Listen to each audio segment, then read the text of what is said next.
Joan Giday, and we are Team 2 from FA2 English 102. And this is our rhythmic dance advocacy video. Our performance shows how dance can be both fun and an effective way to stay fit.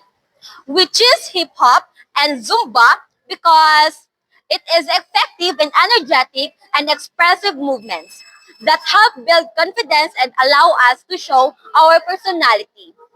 As a student, we often deal with deadlines, projects, and academic pressure, which can be stressful and overwhelming. Because of this, we sometimes forget to stay physically active. That is why dancing is the best option because it is simple, enjoyable, and easy to fit into our daily routine. Because you don't need a special equipment, you can do this anytime. Dancing helps us reduce our stress, improve our mood, and keep our energy up. This is also a fun way to stay consistent and being active. Through this activity, we are not just improving our physical fitness, but also promoting an active and healthy living. So even a few minutes of dancing every day, it can make a big difference in our overall health. So we encourage everyone to stay active, take care of your health, and enjoy moving to the beat. DJ patunugin mo, tonight ikaw ang reyna ng sayaw.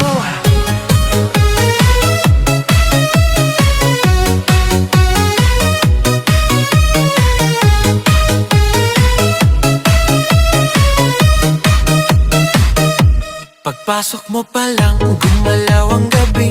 Sa ilalim ng ilaw, ikaw ang sinisigawi. Hakbang mo'y diretso, walang alinlangan. Sa bawat galaw mo, bagsak ang dahilan. Sa kumpas ng musika, hawak mo ang sandali. Isang tingin mo lang, ako'y bumibigay din. Wala nang salitang kailangan pa. Sayaw mo pa lang, sagot na sa lahat.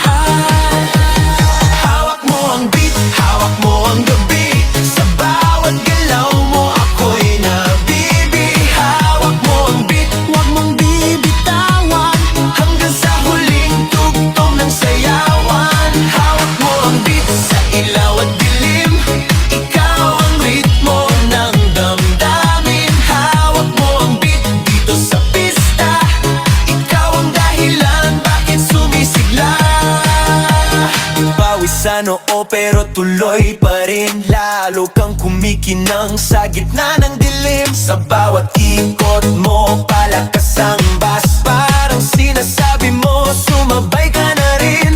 Lumapit ka pa, wag nang umatras. Sa sayaw ng gabi, ikaw ang lakas. Kapag hawak mo ang tutok sa kamay, lahat sumusunod sa galaw mong tunay.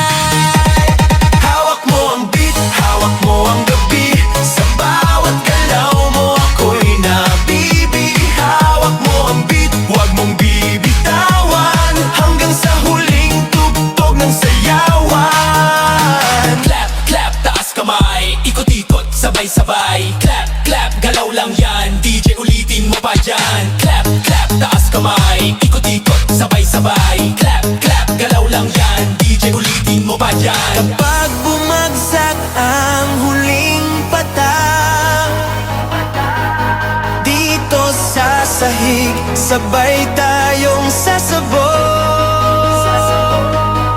sa tunog